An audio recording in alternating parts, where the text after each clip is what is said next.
Yes, good evening once again, and I would like to now officially invite you to our Corporate Unwind second episode event. We're very privileged today to have a renowned speaker from the banking industry, Mr. Sanjay Rughani. Thank you very much for accepting our invitation. And we are going to start with a brief introduction of Smart Lab. This is an innovation lab, an accelerator for some of you who are your first time here. So Smart Lab is inside Smart Codes, which is a digital agency, technology and innovation company. And the Innovation Lab is the innovation wing of Smart Codes. So what we do at Smart Lab, we seek to connect learning institutions and corporates through supporting their project owners with their ideas, startups, and entrepreneurs. So how do we do this? We have a number of programs that we do at Smart Lab. The first one we have is accelerator programs. And we have recently launched our very first accelerator program in partnership with Vodacom, which seeks to support early stage and growth stage startups to grow their businesses and be becoming viable in the market. And we have also Be Found program. So this is our digital marketing and website management masterclass that aims to connect and make SMEs, professionals, entrepreneurs, startups have visible businesses online.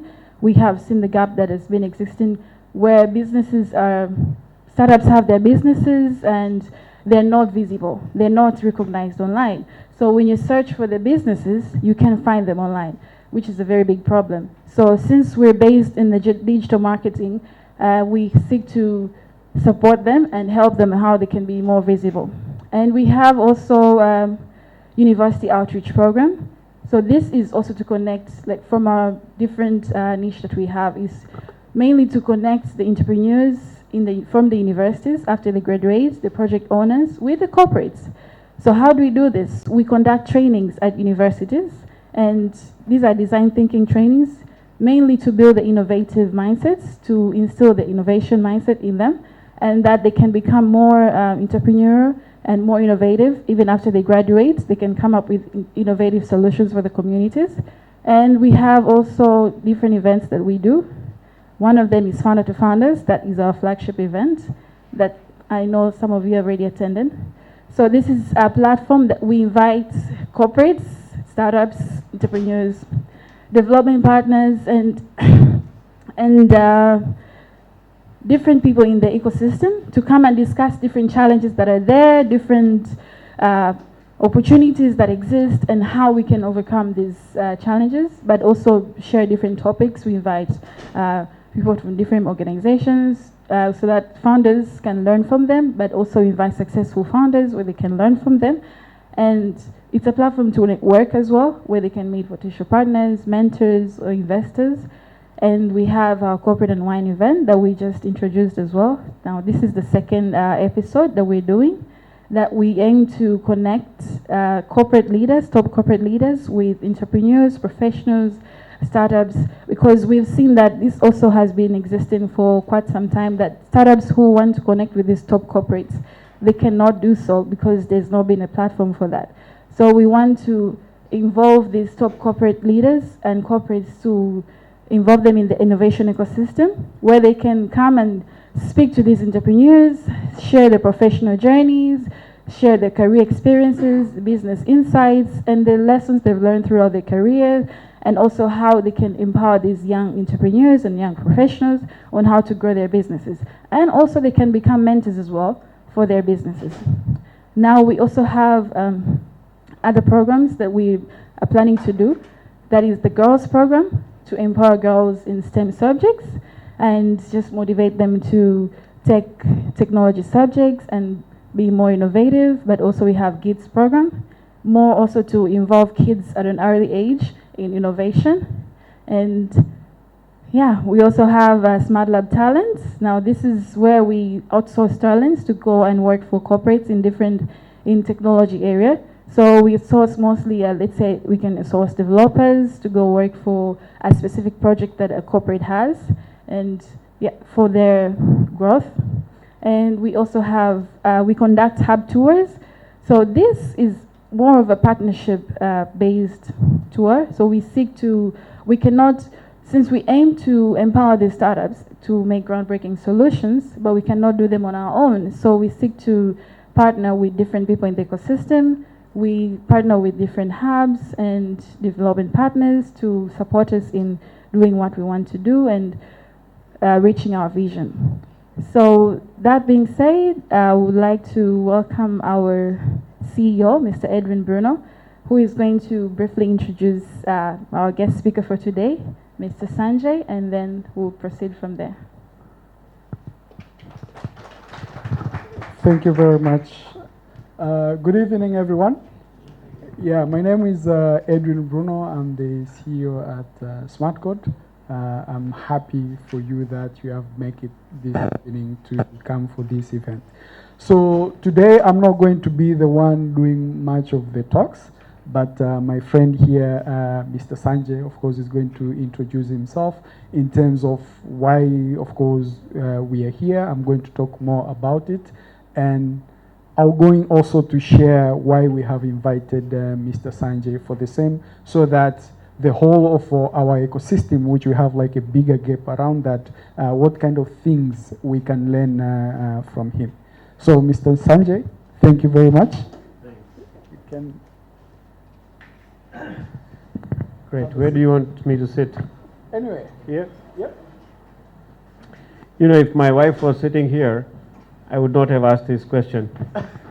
By default, she would be sitting on the right. On the right. Okay. Because, you know, women are always right, yeah? Yes. Great. Totally agree.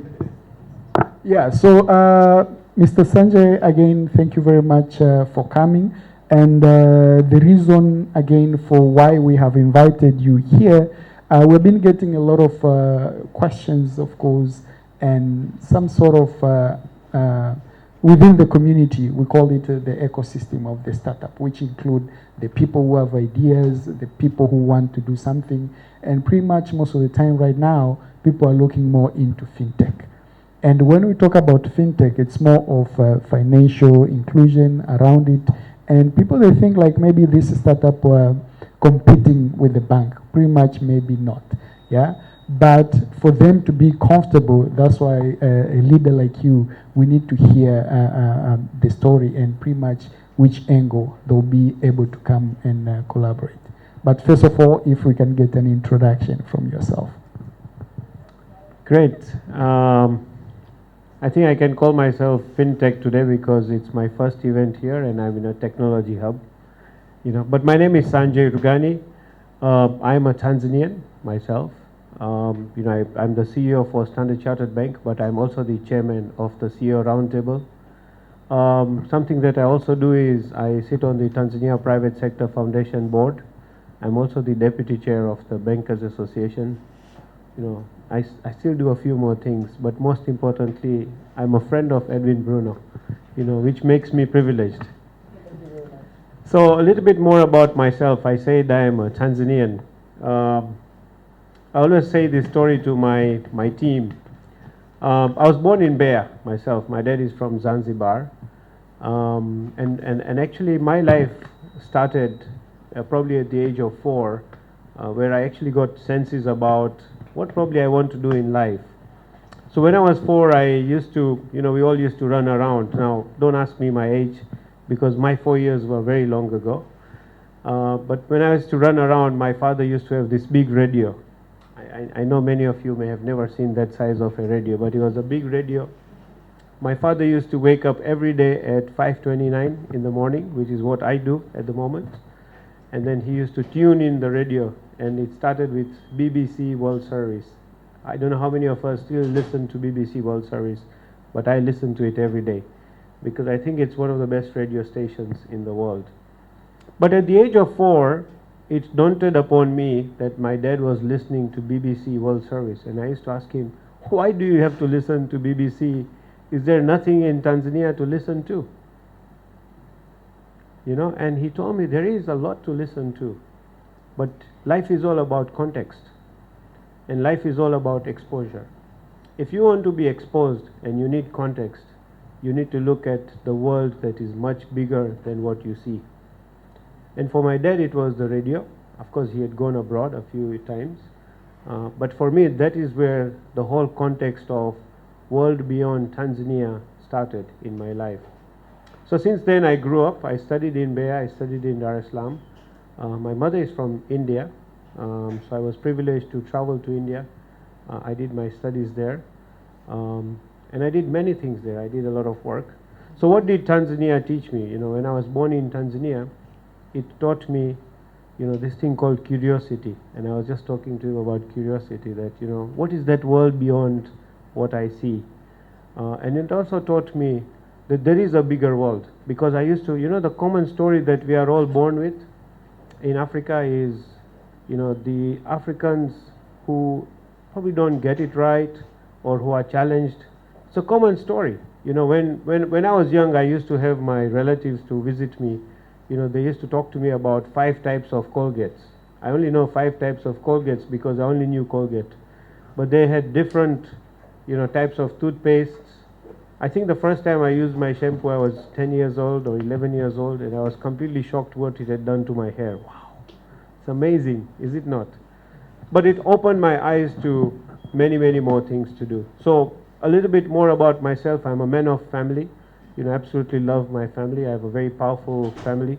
My wife is the CEO of 2 companies and very much fintech. So she's the CEO for Zoom Tanzania and Brighter Monday. So you can imagine the pressure I have every day around technology at home. I have a company that embraces technology as a big strategy. So technology is part of our DNA day in, day out. And I have 2 kids. One of my son is finishing university next year.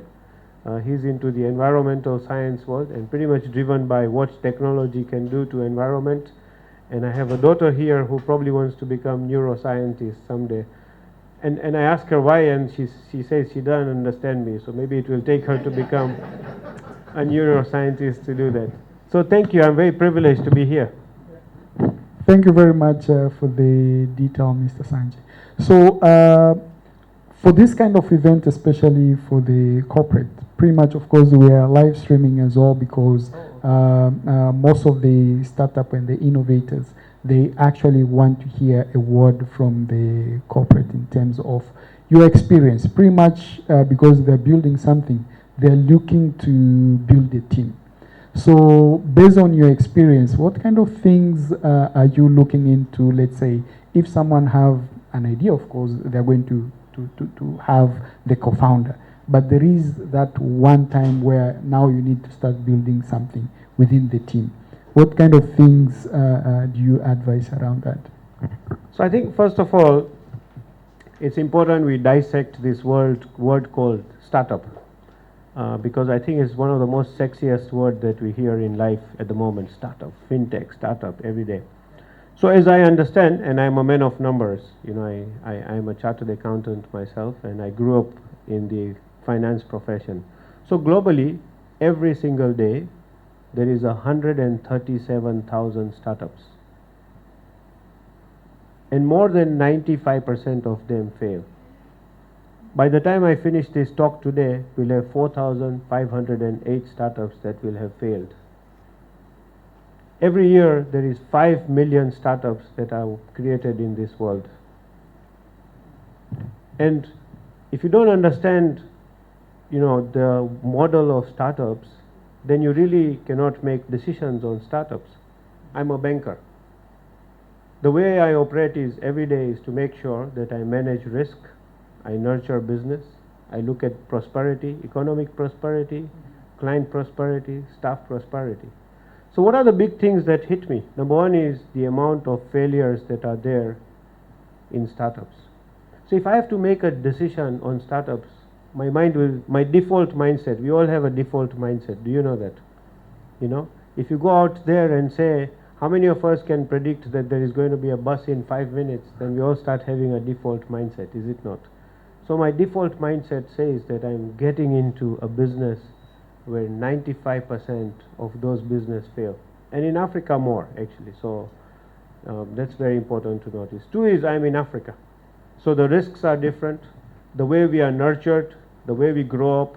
I'm so excited with what smart codes do or smart hubs do, because it is something that is amiss in our education system. We are not taught to become business people. From birth, in an environment where we are compromising. You know, in Tanzania, when you're born, we start with compromise. You know, you're born in a hospital where there may not be enough nurses, not enough beds. The first day you go to your house, there may be 50,000 potholes. You know, you go in a house where there may be a leakage. Is it right? Sometimes you don't get the food you want. You go to a school, you may not have enough desks. You may not have enough teachers. You may not have enough textbooks. So in a world where, you know, you are constantly fighting, you know, this kind of issues, and then in your education system, you're taught to be a consumer rather than a producer. So the big things that hit me as a business guy is I'm looking for somebody who has the mindset of a creator. So it's about ideas. And also I always look at somebody who has got ideas that are actually going to solve real problems of this life. The person who has the best ideas that are going to see, you know, solve real problems are those that have context. If you don't have context, everything for you is problem. Do you know that? Because if you've not seen the world, you may start creating something that was created 20 years ago. Do you know that? So it's important somebody who is knowledgeable, somebody who is living in the era of today and the era of tomorrow, you know, which is very important. So one is somebody who's trying to solve a problem. The second thing I look for is somebody who can persevere. The startup journey is a hard journey. I'm not a startup myself. I'm not a business guy, but I've learned because I deal with businesses. Somebody who knows that one failure, two failure, 100 failures, 1,000 failures are not going to stop them. That means they will have to think through what is their support system. So one way to persevere is to learn through hubs like, you know, what Edwin and team are producing. It's to learn from the other startups that have succeeded. What did they do to reach? So if you're talking to a startup, really, you ask them, you know, what's your experience with startup? If they have not gone to study from 3 or 4 or 5 or 10 good startups themselves, and they've understood the problems, then perseverance is going to be a challenge. You know, that's the second thing. The third thing I look for is really long-term thinking. You know, we have a lot of youth, and I think we have amazing youth in Tanzania. But a lot of us have very short-term thinking. And in short term, your ideas are very big. You know, for you to become big, you know, if my father was here, he says you first have to learn to become a man before you do what a man does. Is it right? So we have to grow through what it takes to become, and for that you need to have a long-term thinking. Short-term business models don't survive, because even businesses like us who are on the wheels, we are much bigger. If your thinking is short-term, we will not invest in you. And finally, it's about mentorship and networks. You know, in a world like ours, even more, because a lot of times, you know, even things like policies, frameworks, business models, understanding competition, research, you know, there's such poor investment in research in this part of the world. If we want to know how many startups were there in Tanzania, we'd be challenged, is it not? But we are challenged with a lot of information. So how do we make decisions? You make decisions based on who the network of the startup is. You know, does he have an Edwin in life? Does he have a Sanjay in life? Is he associated with the right kind of forums, the right kind of frameworks? You know, I've met some very amazing Rotarians, and they create a very good network where you can nurture some of these things. So I think those are really my thoughts around how do I take a decision when I'm looking at startups. Thank you. And of course, I mean, to add on top of it, while of course we are selecting that, how do you balance now the gender? Because now, you know, we need to bring a lot of women into work. So how do you balance that in order to put that into advantage for the gender balance? True. I think this room tells you, and probably is a good insight of the gender balance that is there in startups. So I think globally, and this is not only in Tanzania, the number of startups that are nurtured by female are less than 50%. You know, that's a global standard. And why is that the case? And it's much lesser in Tanzania. I think by nature, you know, startup requires you to be bold. You know, startup requires you to be risk takers. And just the way our society brings up women, you know, how does my father, you know, I was born and I had a sister also, but I know my father used to say, go, play, fight, you've fallen down, it's okay. You know, life is like that. So, you know, fear and really taking bold decisions, you know, was part of my life. But if my sister fell down, he would go ahead and say, oh, what happened? You know, it was different. Even in the society, you know, men are told, you go and fight. You know, it didn't start now. It started from ancient times, you know, where men were going to fight. Men were supposed to be very warriors. So, you know, our mindset is created slightly differently. And startup requires you to take risk, number one. Number two is, if I'm so happy my wife is not here, but men take fast decisions. Women do a lot of critical thinking. You know, even at my workplace, when if I had to give a role of a senior manager, and I'm going to talk to you about my world, then I will have 10 people, guys who probably, you know, are almost there to very quickly say I'm fit for it. But a woman who is fit for it will think through, will question herself, will also ask more questions to say, I'm just trying to understand if this is what you meant the role is supposed to be. And that's just our foundation, which is important. So unless you are in an organization which understands and has really invested in understanding how gender balance, gender equality, diversity and inclusion can be best nurtured, most of the times organizations or business people will get it wrong. Because we're looking for traits where people are bold, and remember, we have less time. So if I'm spending 2 hours for you to make a decision about yourself, I'd rather have the 10 guys who made decisions about themselves. Is it right? So for Standard Chartered Bank, I think if I'm to just talk about our journey, I've been with the bank for over 2 decades. It's been a long time. And I'm very privileged because for Standard Chartered Bank, gender diversity is a strategy. It is the way we live in our life. Globally, locally, it's very bold. If you go to our website, you know, for us, gender diversity is growth. It is prosperity. We are a proven model that diversity gets you much bigger growth in life. As we stand, maybe fortunately, 58% of my staff are actually women, and 50% of my top team is women. That is the amount of diversity we have embraced. Thank you. That's a very good number. Congratulations into that. I mean, the main key thing here is the innovators and startup. Especially the one which they are into fintech. They really want to know if they want to work like a digital-led bank like Standard Chartered, and especially to get the insights from you as a person within the CEO roundtable, which pretty much you will grab some mind from other CEOs. But the main point here is if a startup or anyone who want to work on something and they want to come and integrate within Standard Chartered as a bank, what simple route maybe they can take, and maybe what are critical things which you guys are looking into, so that all of us, we can understand and take the right decision for that. Sure. So I think when you talk about Standard Chartered Bank, digital for us is a strategy. I mean, we absolutely understand that the banking of the future and the current banking is a lot much more about digital. So that's a strategy. And remember, we have multiple businesses. So our corporate business is all about ensuring throughput end to end. And our retail business is all about empowering your client and giving them convenience. And day in, day out, every person in my bank is more and more thinking, talking, churning, digital, digital, digital. In Tanzania, we are the first bank to have launched a digital-only bank. So about 8 months ago, we launched an app It is actually the best trending banking app. So if you don't have it, you can download it.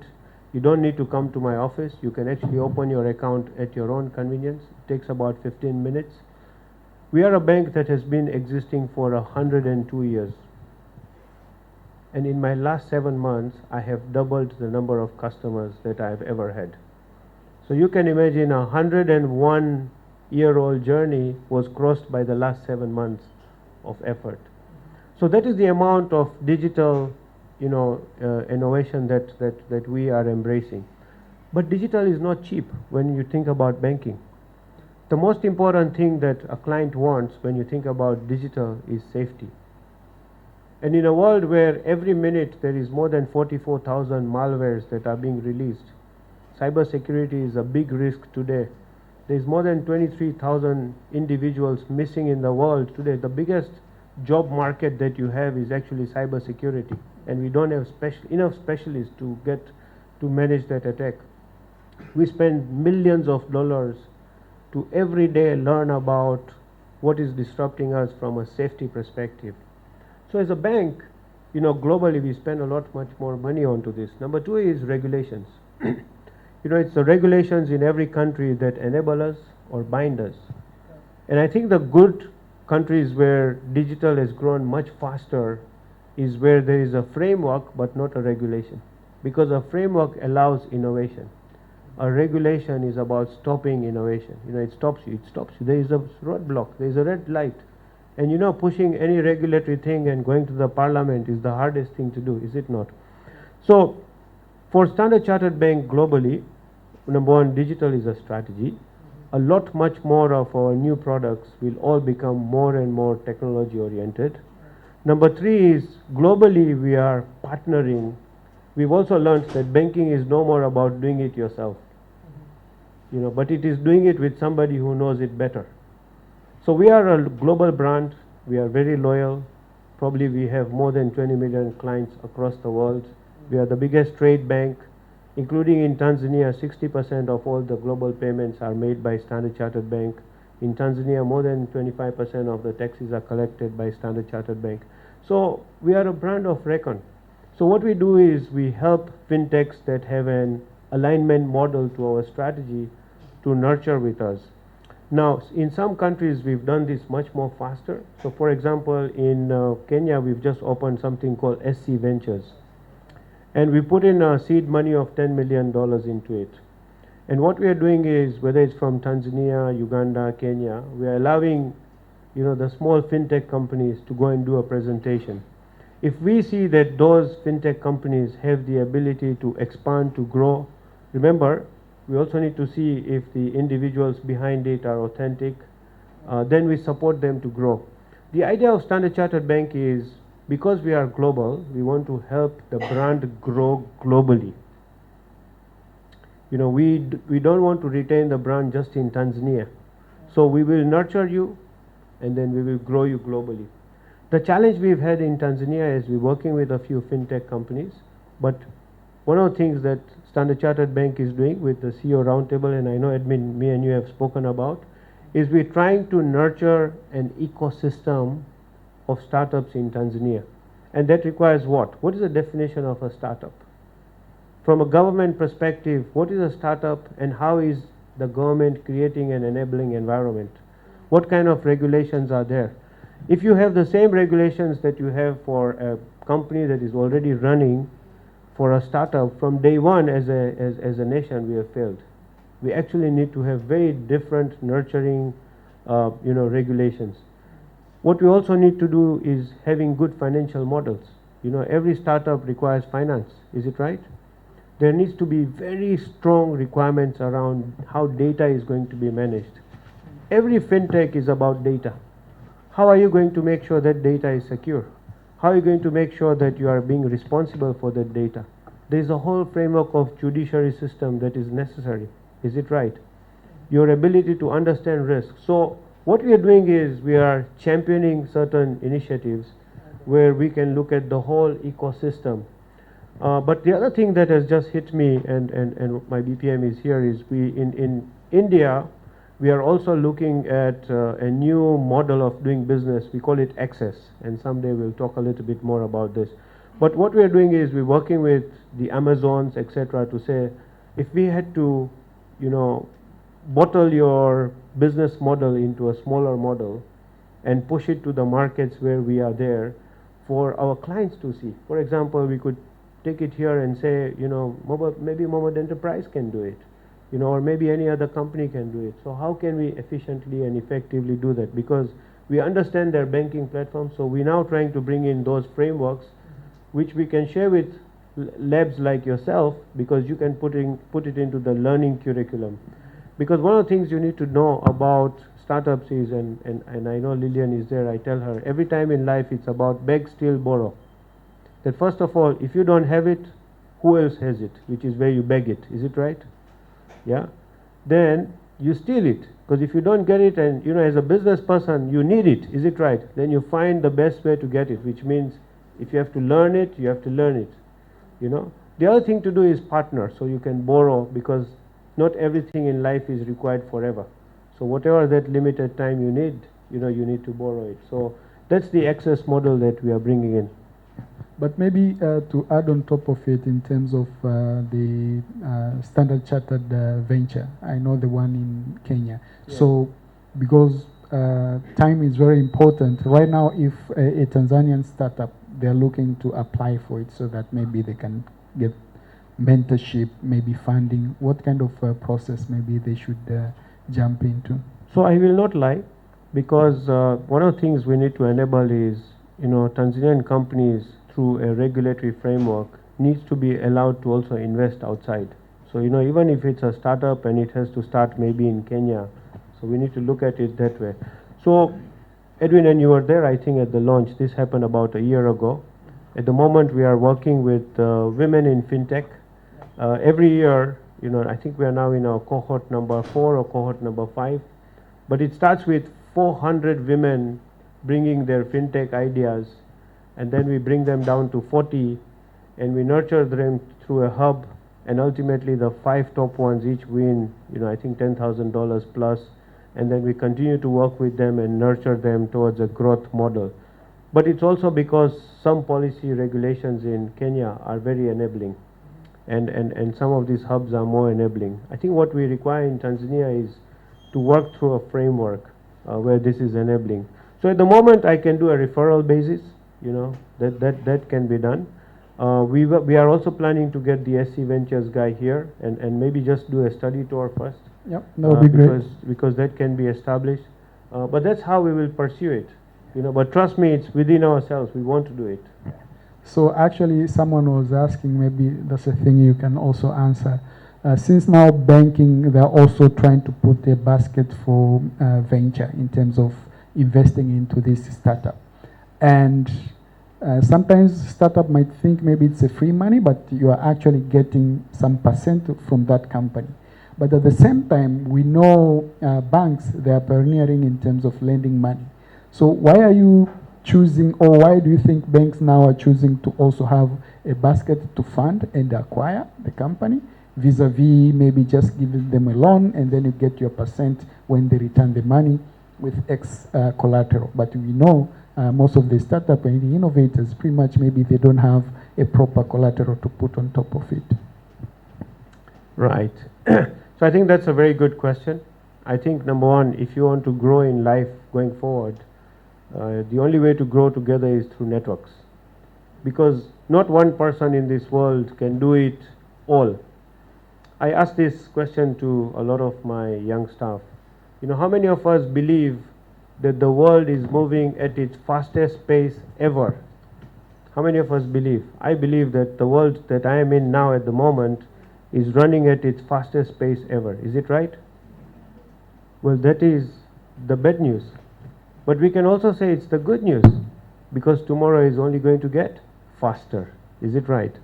So in a world where things are just multiplying at a completely mad pace, the only way for a business to survive is to work through alliances, is to work through partnerships.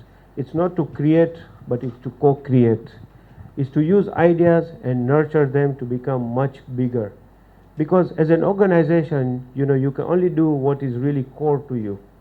So for us, what is core is what is within the regulatory framework. If anybody wants to do the business of money in Tanzania, you must work with a bank, because that's what the regulator says. And trust me, it's very good, because it protects, the consumers. There is a lot of experience. I just said Standard Chartered is 102 years old. Globally, we are 170 years old. It's not about working with money. It's about working with behavior. We know how the consumer behaves when it comes to the business of money. We know how to protect ourselves. We know when somebody is telling us a story. So you create products, and we will work with the clients. But we will need many more products. All of us every day are, I was talking to him, which are your favorite apps? And every day nowadays you can make a choice of apps, is it not? You have like 1,000 TV stations to watch. When I was born, first of all, there was no TV. Then it moved to 2 TV stations, is it not?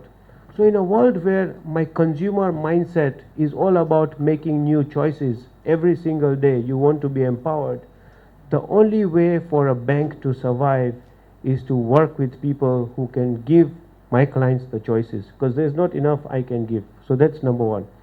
Number two is just the number of choices. In the past we could survive with 5 things in life. I know when I started wanting to go to school, my father said accountant, doctor, lawyer, teacher, or a few other exotic things.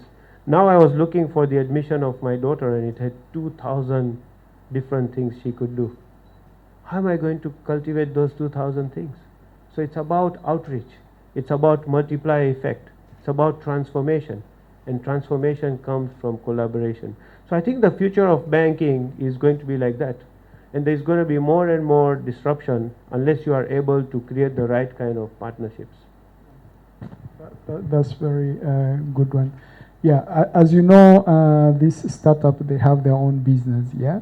And then they start in creating, but then in future they're going to lead the team, yeah? And I think it will be very good if they can learn also from you, because you are one of the best leaders, especially on your category for finance and banking. What are kind of maybe 2 to 3 things which they should look into build themselves as the best leader within their team, not only within their team, but within to be the best in the industry and in the region as a whole?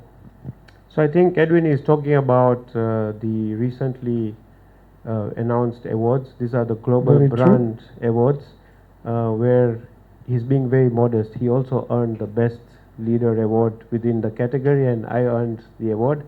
And I think he's put it on social media at the moment.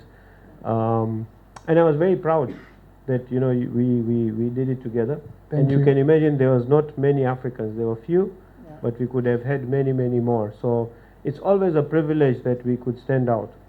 So what makes me stand out? Or what makes me different? It's a question that I'm asked every single day. So number one is my ability to disrupt myself. Change is the only constant that we have in life. So if I'm not changing, yesterday I was reading a small, quote in my daughter's school, that you have a mind and you have a choice to change it. The mind is there because the mind is supposed to change. It's not supposed to just stay there. Is it right? So my ability to disrupt myself. I think the other thing it requires for you to really be an industry leader in having that status is your ability to stay uncomfortable, because comfort makes you static. If you are not uncomfortable every single day of life, you are actually not growing. The third thing which is very important is your personal mission and your personal purpose should be way bigger than your organization. It should be, why am I worried about startup? Why am I supposed to create an ecosystem? Because that's going to be the next growth for me. I'm not thinking about the bank today. I'm thinking about the bank 10 years from now. If I will have been responsible to nurture 5, 10, 15, 20,000 startups, imagine what my business will be doing, is it not? So it's the important thing is here to be able to think long term, but also not to be selfish. Your role is to be able to contribute to the social causes, things that can become much bigger. And I think I'm very privileged, so why not me? So that's very, very important to be a leader. But it also requires me to be fit for purpose and fit for growth. When I say fit for purpose, it means knowledgeable. So there is not a day that I don't read. There is not a day when I'm not relevant, because I get outdated very fast. You all guys have amazing brains. The amount of data or social things that you can take in is just, maybe 10x of me. But what is important here is taking the right insights, taking the right knowledge. We are in a world of information pollution, is it right? You can actually pick your phone and you can be lost for 3 hours, and at the end you might start thinking, what value did I generate for myself? And you'll question, oh, kumbe, So what is important here is that you get value insight, but those value insights that are important for you, which is also critical. And finally, the best way for, whether it's me, whether it's you, Edwin, and I've seen you, I'm very privileged to have you as a friend, is when you want to be called as a leader for the industry, you have to nurture the future generation. I invest a lot of time in the youth, I invest a lot of time in my staff, and I invest a lot of time in Tanzanians. That's my personal motive. I think that's a very good one, because most of the people, they still don't know their purpose. And the purpose, it's more of the why they do what they do. And not being seen like you are influenced by money, but actually what kind of a change are you looking to put on ground so you can make revenue into that. So maybe the last one, it's more of if you can add something a little bit on the purpose, because even if for someone to have an idea and maybe maybe they're very driven, yeah, but in terms of the kind of things which they're going to solve, they need to have like an inner push, yeah. So how do you intend to see the way people within the ecosystem which you have seen? Do you think they have the right purpose, or maybe do you think they define really the importance of the purpose, which of course it's what pretty much going to define the vision and mission of their companies?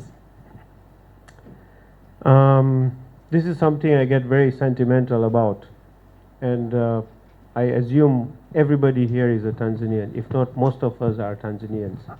I think the first thing I will tell you is, if I can do it, you can do it much bigger and much better than me, because I'm there to talk to you and I'm here to share my experiences with you.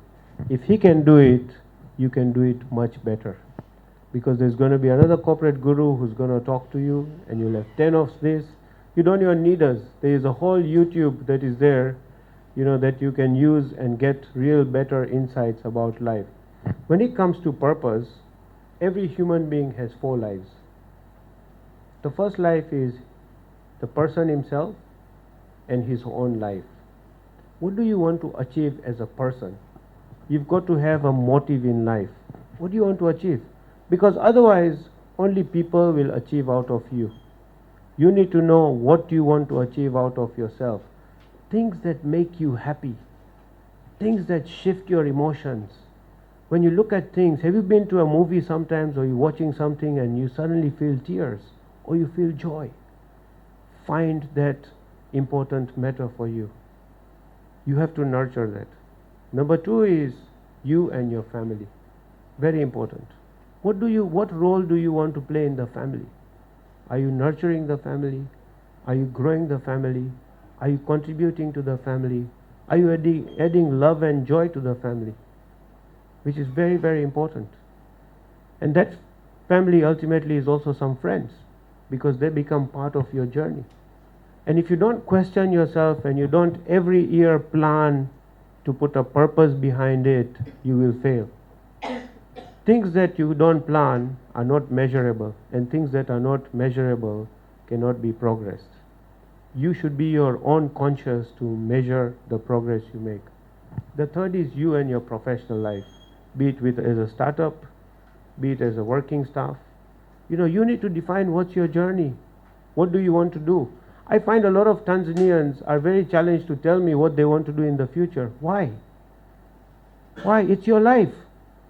You need to be able to package yourself and tell me, tomorrow I want to go here, so I can help you. It's not that you are not important, but even within the 60,000 thoughts I can have in a day, you probably are number 700, because there's always something more important, you know. But I can tell you, if you make yourself the thought number one, I will move you from 700 to 1. So it's about your purpose in life, in your organization, or as a business. And then finally, every human being, we are the only people that are living beings. If you don't contribute to your society, to your community, to things beyond yourself, are you really supposed to be a human being? You might as well be something else. So use this blessing you have to enable lives, to contribute to the beauty of humanity, and to solve problems for things that are much better and important than you yourself. Maybe those are the comments I would say. Thank you. Yeah, those are like, I think, one of the lifetime comments. I think also I'm going to collect some few questions from the Sure. audience so that we make this more conversation. Yeah. Anyone maybe who have a question, want to get some insight from Sanjay, don't be afraid. Yeah, it doesn't go into bite. Yeah, thank you. Thank you very much for this wonderful session. I have two questions to Mr. Sanjay. First question is, you have talked about something, and I would like to know more about this. Actually, I'm a co-founder of a startup, and I would like to know which comes first between shareholder value and social aspect when you have a company or in corporate world, which comes first? True. It's called the Avis Pay. Yes. Yes. And the last question is. Wait, let me finish this, then we go on, yeah? Because I think then people can, otherwise we'll move. It's a very nice question, by the way. What comes first? Is it shareholder value or social?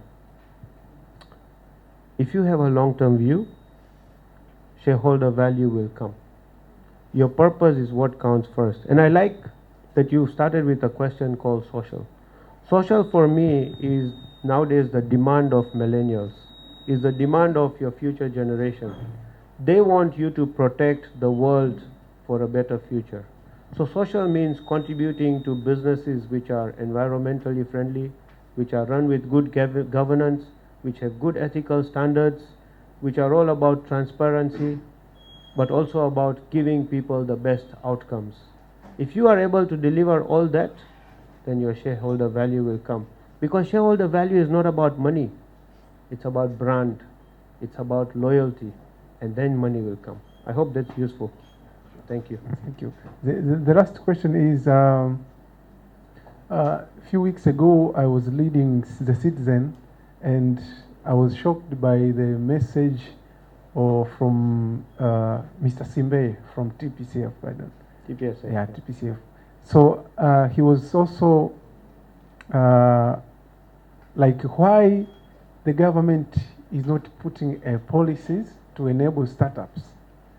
So I was shocked because I have been having like 7 months struggling with issues of compliance from TCRA. So according to me, I thought organization like where he has been is there to solve problem like what I had. I mean, like what I've been going through. Now I was shocked to find that he's also asking the government that why there is no policy to enable startups. So I want to know, is there, what should we expect? Is there any way government is going to do something, or it's going every day we are going to keep lamenting or talking about this issue of policy? What should we do, like startups, or what should we really do to solve the problems that we are facing? Thank you. So I have two answers. Number one is Mr. Simbe's comment. You know, you can't clap with one hand. You always have to clap with two hands. So the hand of the private sector wants to clap. Now we have ideas, we have thoughts, we have individuals like yourself who could share experiences. We need to create more demand from the government. And I'm not saying that that is not their appetite, and I'll tell you that. But if we look at the priorities that we have, you know, in terms of industrializing Tanzania, our Vision 2025, you know, making this country a middle income status country, you know, the kind of businesses we want to drive, what we want to do in terms of infrastructure, it is not the highest priority, but it is there amongst the priority. And trust me, if you want to really drive a middle income status country, entrepreneurship should become your DNA. But like I said, you know, in Tanzania, we were not nurtured through an entrepreneur mindset. How many people come out from school and have learned any bit of entrepreneurship? Very, very little. Some of them have. I'm talking about school, not university. In your school you learned entrepreneurship? That's great. So we maybe need to take more models of that. But you know, recently we were also very privileged to have spent good time with Honorable Mheshimiwa Innocent Bashungwa. He is the new Minister of Trade and Industry, and I've also spent quite a considerable time with Dada Mheshimiwa Angela Kairuki. She is the Minister of Investments under the Prime Minister's office. Absolutely fantastic leaders. You know, they want to nurture the concepts of entrepreneurship, startups, but we have to work together. You know, we have to put a framework where it starts with what is the definition of a startup? How are we going to, what kind of policy framework? We need to do a little bit of learning also. So I was very privileged that about 6 weeks ago, I went to India with the Deputy Governor, the TCRA guys, the FIU guys, and we just did a study tour. Because India is a massive hub of startups. You know, when we talk about financial inclusion in Tanzania, we say 68% of the people have mobile phones. 23% of Tanzanians or 28% of Tanzanians have a banking account. 4% of Tanzania has is MFIs. You know, they have microfinance. And we think about that as a financial inclusion. When we went to India, there is not only that as a financial inclusion, but there are 3,844 utilities that are there, which through the national agenda are now being driven, and every second being tracked on how much utilization is there. So whether it's food distribution, whether it's logistics, whether it's healthcare, everything has got a utility around, you know, the fintech, so on the financial inclusion model. The good news is the government has the appetite to spend time to learn all this. We're putting the right kind of people. They are engaging people like myself in the private sector. So we are late, I would say, because the world is moving fast. But I was recently looking at, you know, the whole digital space growth. And for those of you who have read this Kai-Fu Ling's book, you know, the AI artificial intelligence book, you know, it says between China and US, you know, they own 90% of the technology world. So when we think about that, it's massive, and we all need to step up much more. So I think what I'm trying to say is there is a private sector agenda that is trying to work with the government, or the government is trying to the private sector agenda. We will see progress. I think some of these young ministers we've seen now have the mindset, you know, they've got the exposure, they have the context. So there's more work to be done. But maybe when we call upon you to fill up surveys, because I think that's a big issue. You know, we need real value insights. We will need your 7 months of pain to be discussed with us, so that we understand what is the real pain and how do we transform that. So work to be done as a nation. And I know TPSF, CEO Roundtable, the minister, everybody wants to move that direction. Thank you. And I think I'm sure now the private sector leaders, you're going to help a lot in terms of the policy, because I think most of the stuff which we're stacking as a startup to launch some few stuff, it's more on the policy. So maybe within the ecosystem, if your team within the CEO Roundtable and the private sector, if you can invite some of the startup to try to see like what exactly are the pain, the barrier, and then of course we put something around that. True. So in the last meeting, we had Jumanne from Sahara Ventures. He gave us a proper learning lesson on what startups mean, and he's on the back of the Industry 4.0, workshop that was done. So we did that. But my point is, if I don't take time to understand you and solve your problems, I won't have a customer after 10 years. So I'm into business. I'll do that. Thank you.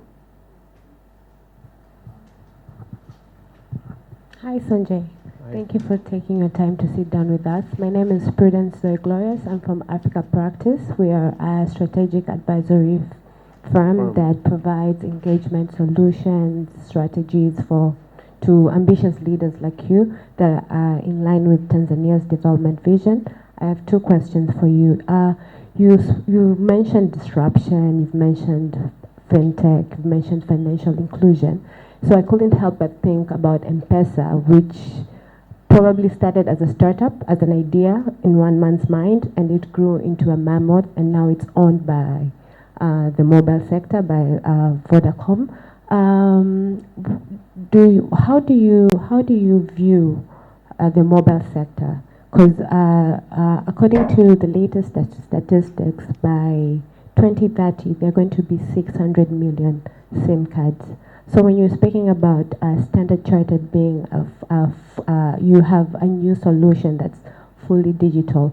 Are you incorporating mobile technology in it? And do you think the more you exchange data with telcos, is that a threat? Is that an opportunity? Or are you looking to? Are they looking to disrupt you? Are you looking to disrupt them? Like, what's the future there?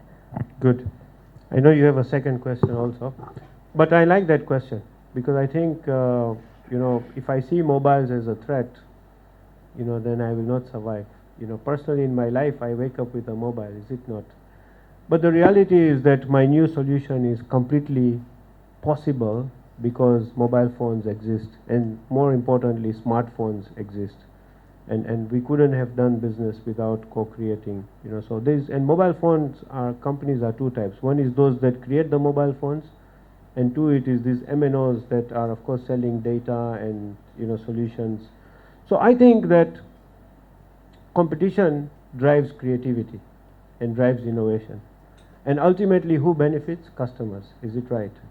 So I'm a big believer of innovation. So when I believe in innovation, I really love competition because it helps me to think differently. Gone are those days where I could have the same thing sold for months and years. It really helps me to nurture creativity. Also, the world now is very creative. I mean, what am I going to do with all this youth if I'm not going to have good competition to manage? I would love to tap into your brains and make this world much more wonderful. But it's also about co-creation. So, I must tell you that neither they can grow on their own, and neither we can grow on our own. The M-Pesa journey is one of the most fun. It's changed the world. It's changed the world. And we are very privileged it happened in Africa. And why did it happen in Africa? Because Africa had a huge demand. Actually, we have quantum leaped many worlds, many other continents in terms of how M-Pesa has changed our life in general. There are many countries that are still challenged in even implementing M-Pesa. But they have other things. They have cards. They have different ways of making payments. So I think one is we will continue to co-create, and we will continue to coexist. And the best companies that will make a great future are those that believe in good partnerships. So imagine if two loyal brands connect, the power increases tenfold, and you are from Africa Practice, so you definitely know that. Thank you. My second question is your digital solution. Is like, what are the unique specifications? Like when you say it's fully good. digitized, Now you're talking can I about lend? me, yes. Yeah. Can I lend? Can I not come to the? Can I just download your app, And on board, without seeing a relationship manager, and then get a loan or get a mortgage? Is that what you mean? yeah, let me say. So our mobile app was launched in February. It has about 70 different facilities. So what we did is we did a market survey across Africa. So this is for Africa, born in Africa, and so a lot of customization in Tanzania is done because of what clients in Tanzania wanted. So what did clients in Tanzania want? I'm a bank, they want safety. So number one is my solution is very, very safe. Number two, they wanted convenience. And convenience includes speed, which means I want to do it at my time with a phenomenal speed. So my app is, giving you convenience. You can open the account at 2 o'clock at night, wherever you are, and your account will be opened. The third thing that my clients wanted is they wanted bigger value. And here we're talking about lifestyle. So they wanted to nurture of my relationships. So that's the other thing that we have given. So it's speed, convenience, safety, and lifestyle. Nibalema, remind me if I've missed something else. They got everything, yeah. So we've got 70 different facilities. Number one is all the basic banking facilities. So it's opening accounts, multiple accounts, saving in accounts, wanting a checkbook, wanting a statement. The next thing is, and that also includes basic payments that you can do between account and account. The next is utilities. So pay for your Dawascos, for your Lukus, you can actually now pay for your DSTVs, etc. So all these payments that are there. But what is exciting is lifestyle. So at the moment, I don't know how many of you like movies. I like movies. How many of us like movies? So for us, anybody who has a Standard Chartered app, every day is Thursday, which means all your movie tickets for some long time are going to be given to you only at 5,000 bob or 5,000 shillings. So if you have the app, you clearly can get all your tickets at 5,000 shillings every single day. We also bring global relationships. So for example, if you buy your tickets, airline tickets of Emirates, you get a 25% discount. So as an organization, there's going to be some who will bring local relationships, but we give you global relationships. We are now venturing into spas, into shops, into restaurants, into hotels.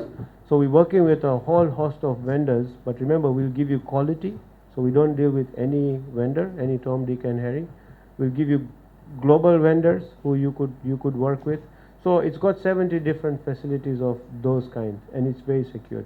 Even the app itself you can customize. It's biometric enabled.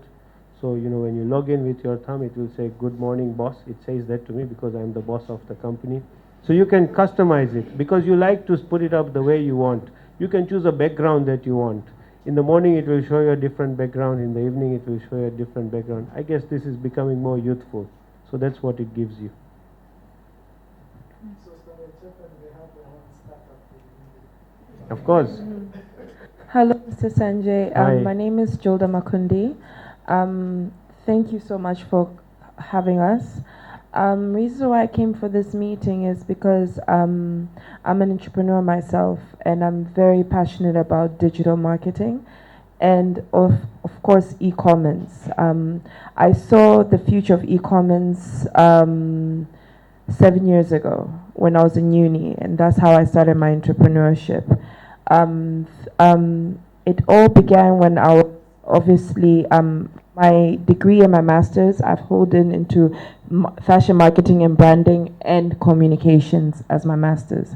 So with that being said, you mentioned on your speech that for entrepreneur you need to have a certain passion, and my passion is obviously creating customer satisfaction.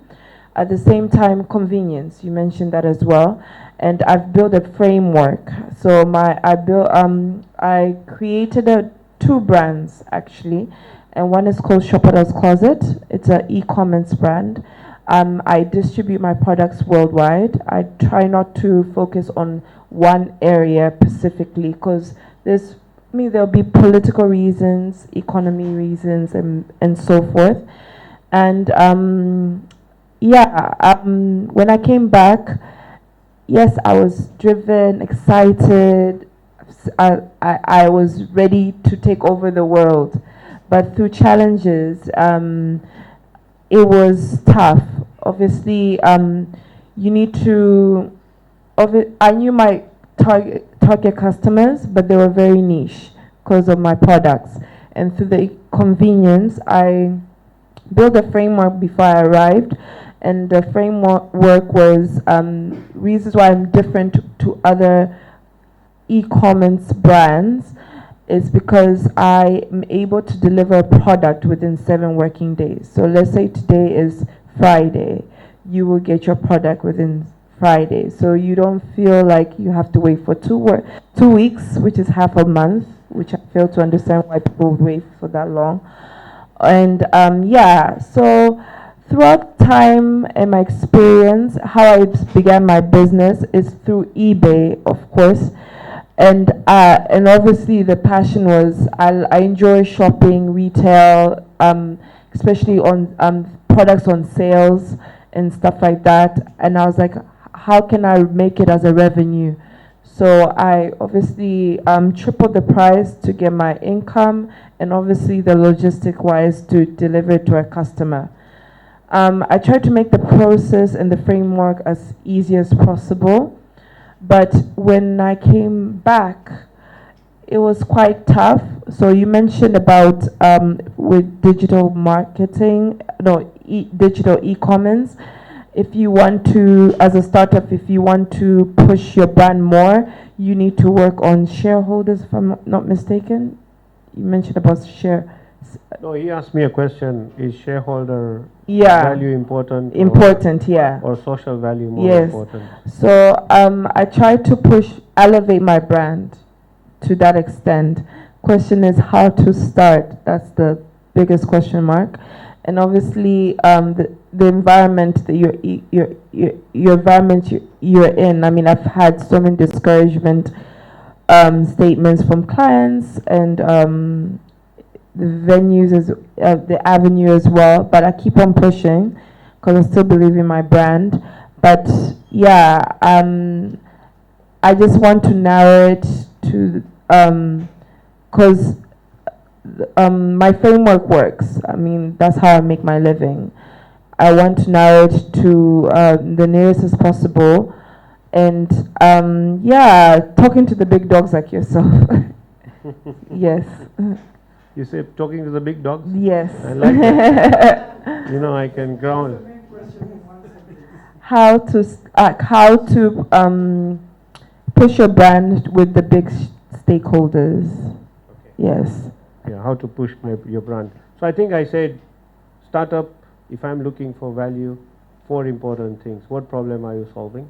Yeah. You know, so if you're solving, you know, fashion problem, then there is only a very small subset of. And delivery. Yeah, so that's one. Yeah, delivery, I agree. But I think there is many more things that are happening around delivery. I understand the logistics business. I fund a lot of logistic businesses. You know, 7 days turnaround time is not unknown nowadays. You know, this is what everybody wants. So think about what is the problem you're solving. Number 2 is I love your perseverance. Please give it a shot, but not without giving value. So I know that you talked about value.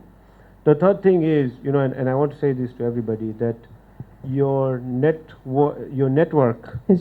Is your net worth. So think about what network you have that is going to add a voice to your brand. When it's fashion, you know, people are challenged through peer pressure, is it not? I love it. And then goes viral, is it not? So, you know, who are able to give testimony to your product. Yeah. And then lastly, you know, go through this. I love what, you know, Edwin and them are doing, which is really learning, you know, whether it's financial management, cash flow management, brand management, failure management, regulations management. You know, all these things are very critical, and learn from those who have failed. You know, I'm sure there is 5 fashion companies or much more that have failed, and go through this. So how do I become your brand ambassador? It's very simple. As long as your product is liked by my wife, I will not have a choice. I need to meet your wife. I wish you the best. Yeah. Thank you. Thanks.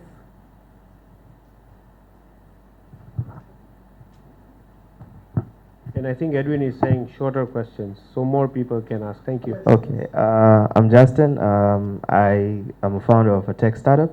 So what I know about Standard Chartered is that it has produced a lot of business leaders, a lot of CEOs, a lot of business leaders, and it's like an academy for corporates.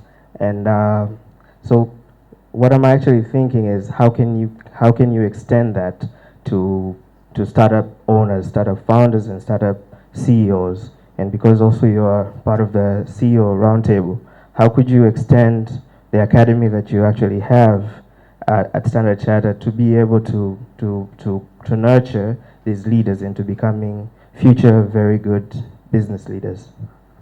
So I think I completely accept that we are called the unclaimed university of many countries, including Tanzania.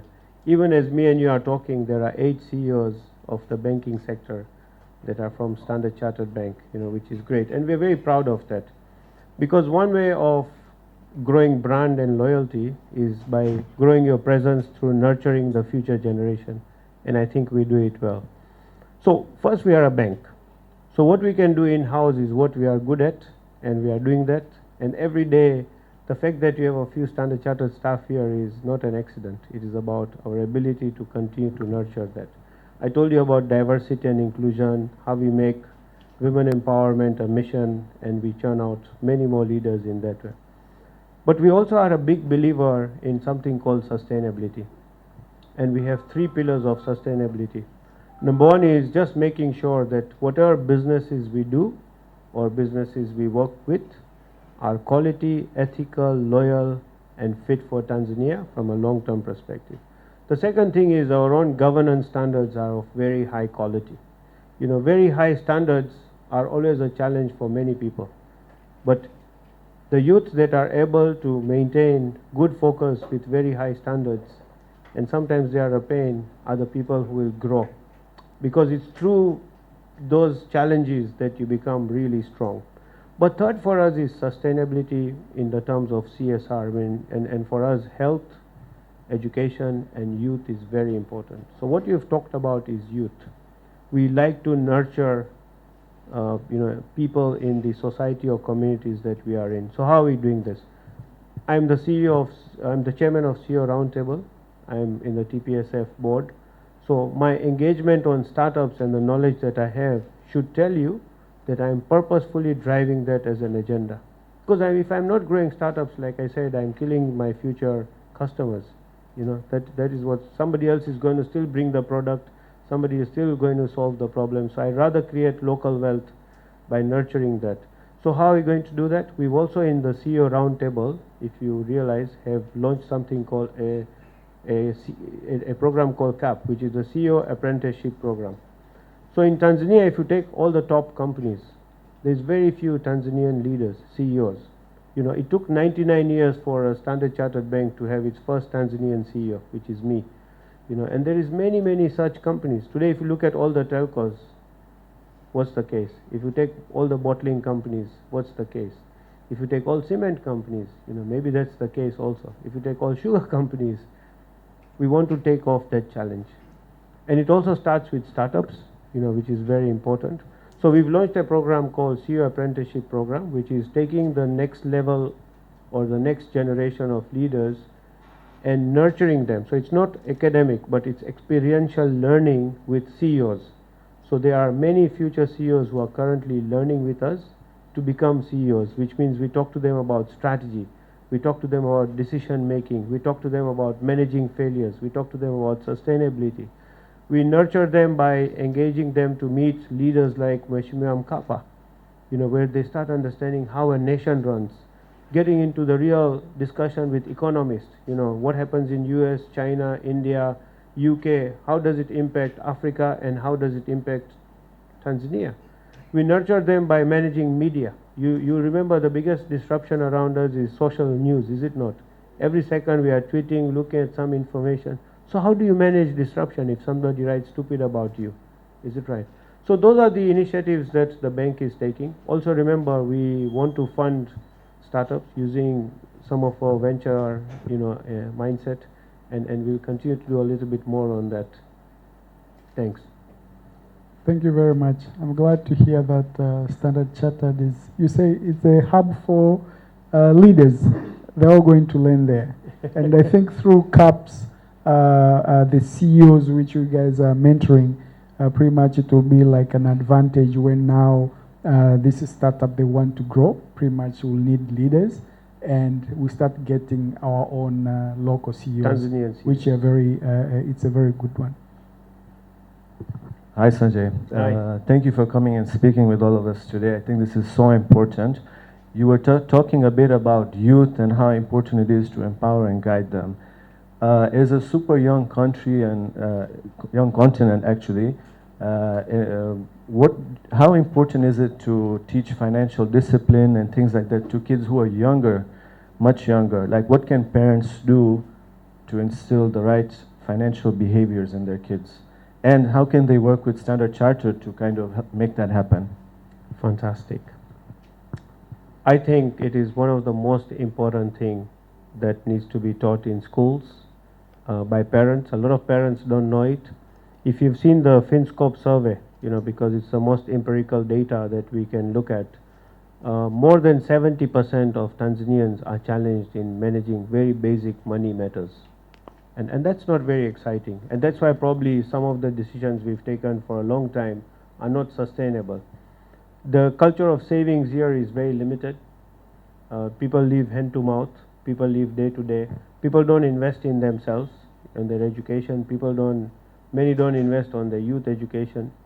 There is a million odd students who finish different forms of education every year.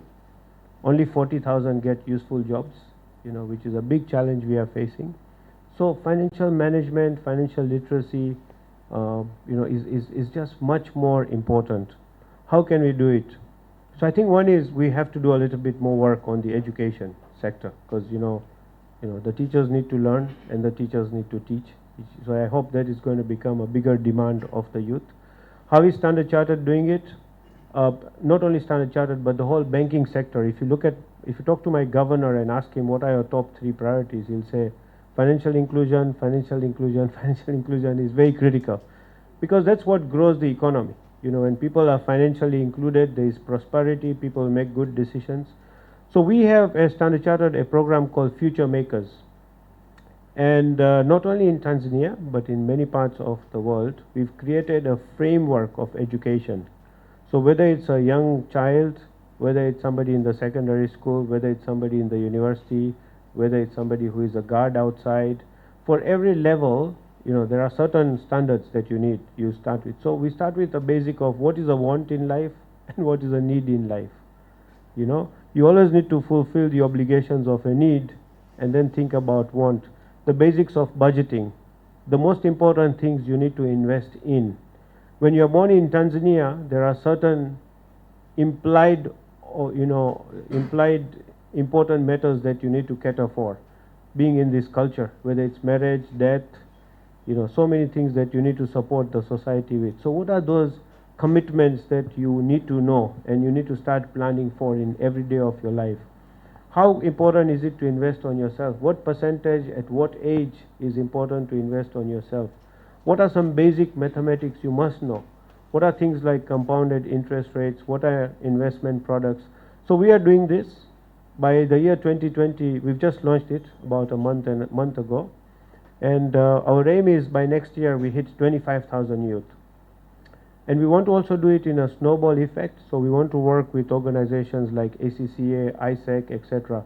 so that there is more a train the trainer model that works. Because I don't have to have the IP for it.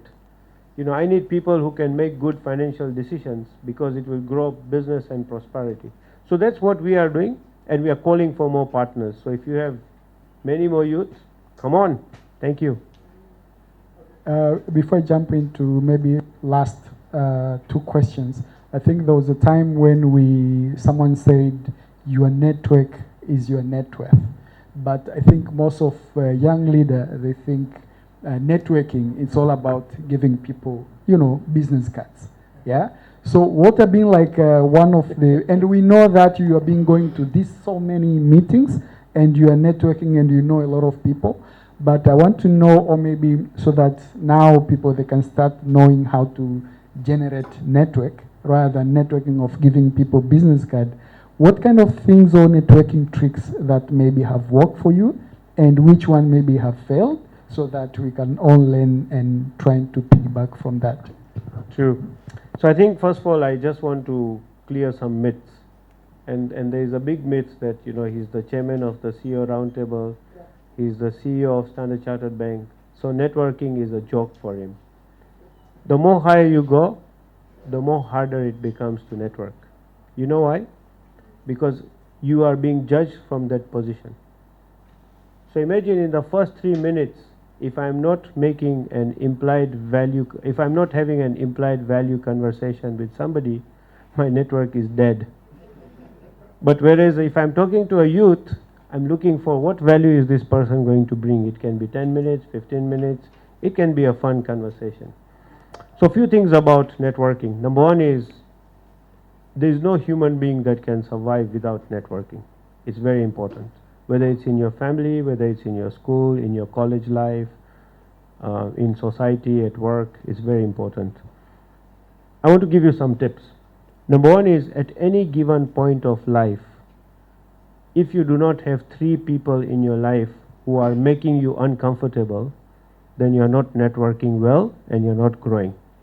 Which means you need to have people who challenge you, people who think about things way beyond what you think, so you can start connecting the dots, and people who nurture you, which is very, very important. So if you do not have, and once you become comfortable with those people, look for the next 3 people. Very important.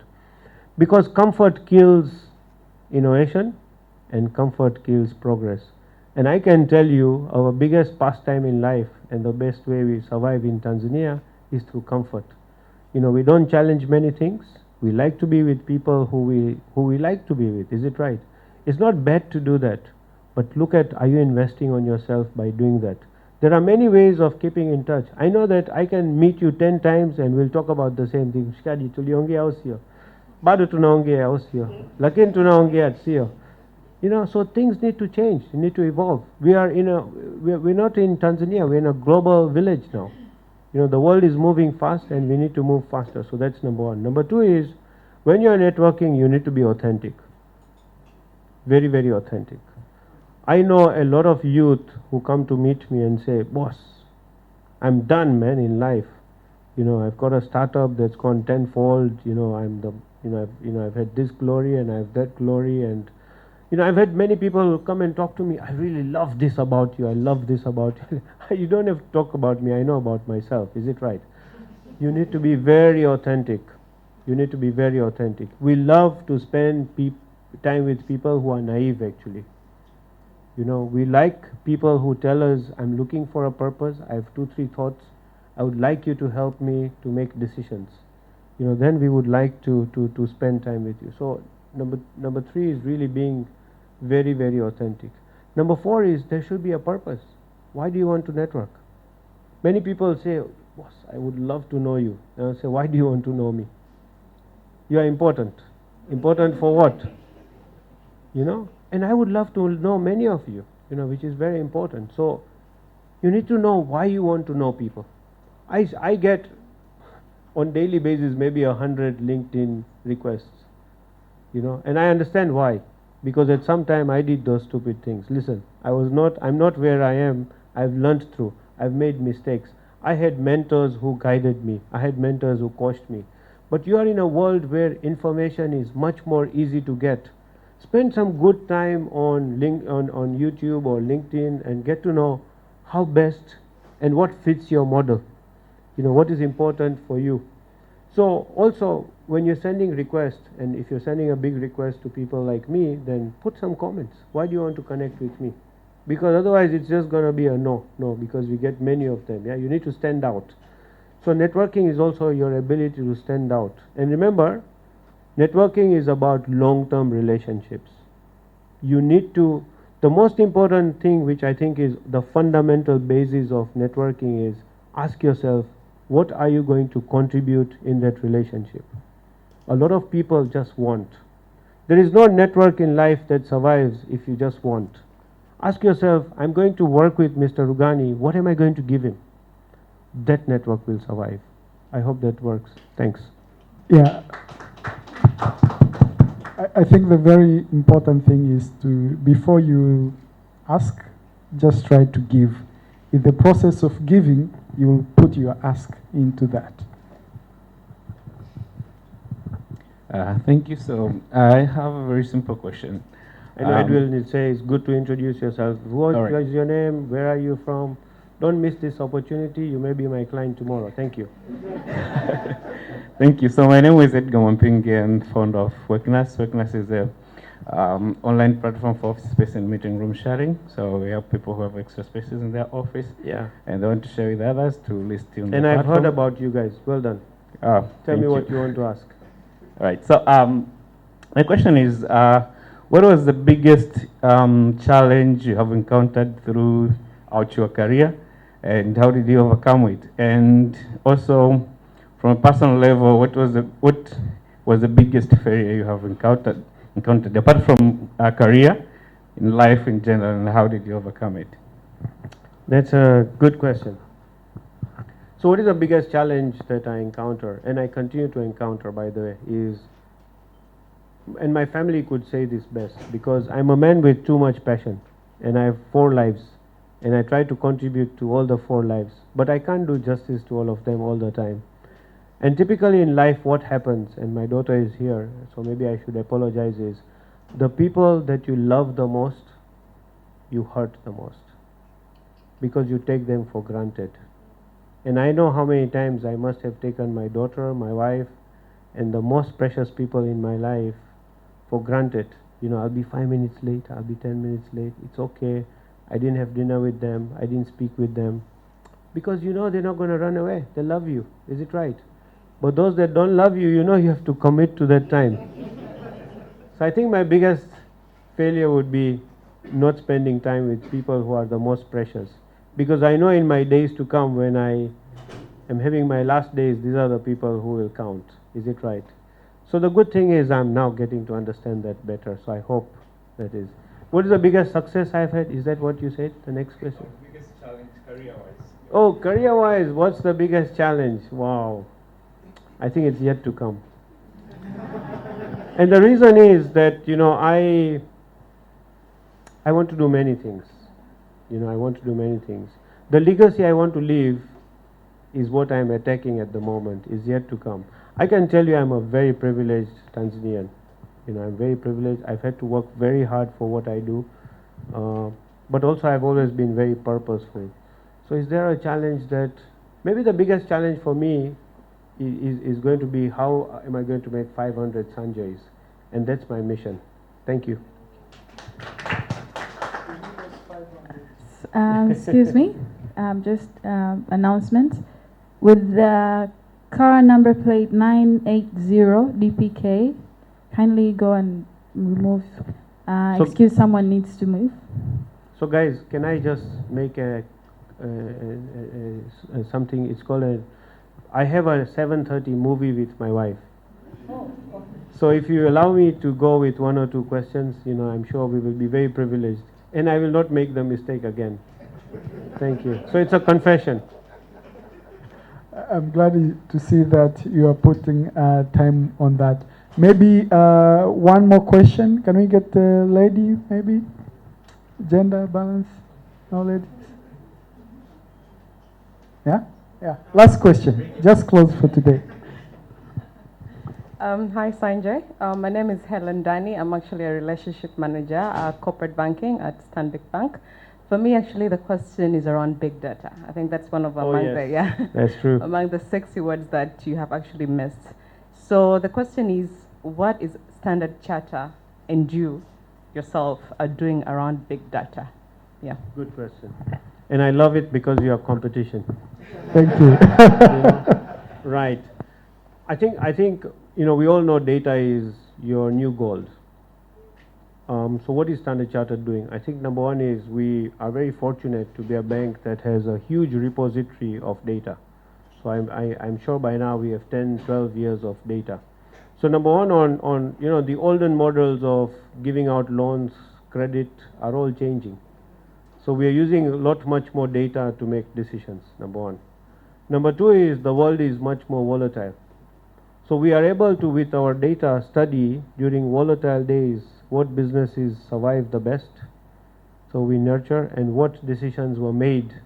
So, you know, if let's say oil price goes up, you know, 10%, 20%, 30%, then we say, in our data, what do we have that will help us to learn that? But it's also our speed of execution has changed. So for example, in the past, there would be people who would want to come and ask me, can you lend me? But now I know that your loan is coming for maturity, so I'll say, do you want to just renew it? So those kind of basic data decisions are being made. In our trade facilities, if your guarantee comes to an end, we'll send you a reminder and say it's coming to an end. Those things happen fast. The other way we want to use data is, and through our mobile app now, is where we are starting to understand what you like in life.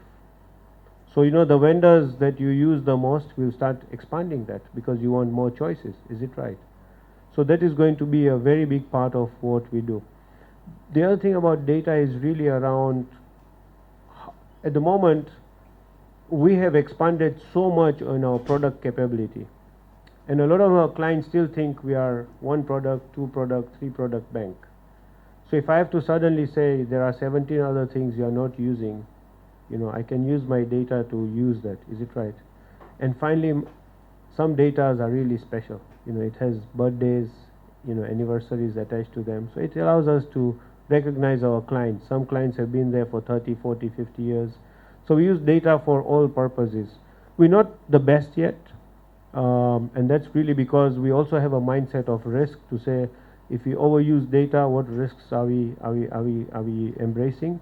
But I can tell you that's what's going to change us. If you don't make data. Okay, the other thing we do is we give our clients a lot of data, so they empower them. We empower them, so they make the decisions on data. So reconciliation tools, connecting them to ERPs, so that they see real-time data, they see real-time consolidation. All that is happening at the moment already. Thanks. Sanjay, thank you very much. I think today we have learned a lot, and even we forgot to look at the time. But I think we really appreciate in terms of your insight. Just maybe one word in terms of you closing this, and maybe this word can impact the leaders and the future leaders, so that all of us, we can learn from you. One last word. I think first of all, I'm very privileged. Thank you. Even the questions that came have helped me to think about things a little bit more differently. And it's always good to get questions, because you don't know that a lot of learning comes from the questioning that I get in life. I think for my side is, I'm a Tanzanian. I've worked very hard and I'm very privileged to be here. There are many such Tanzanians. Get to know them, learn from them. And if I can do it, you can do it much more. So I can only wish you the best. You have to persevere. A lot of youth have very short-term insights. They really take harsh decisions on themselves. I can only tell you, if there was one thing I want to leave you with really, which is very important, is tell people what you want. Don't expect them to know what you want. Tell them what you want. Because we are in a world of information pollution. If you don't say what you want, you won't get it. And I know a lot of Tanzanians don't ask for it. So God bless you and stay blessed. Take care. Thank you very much. I think that's a very key word. Tell people what you want. Don't be scared. Even today I was reading somewhere and then I tweet about it. Ideas are scary. So don't think like everyone is going to support it 100%. So Sanjay, thank you very much. I think Sharon have an added word on top of it. So this is a small token of appreciation for being our guest speaker. This was so inspiring, motivating, compelling, encouraging, knowledgeable. I don't know, I've learned a lot personally, a lot. Thank you very much. So I would like to present this.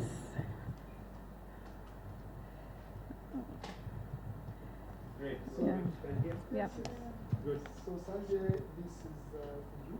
Once you report at your office.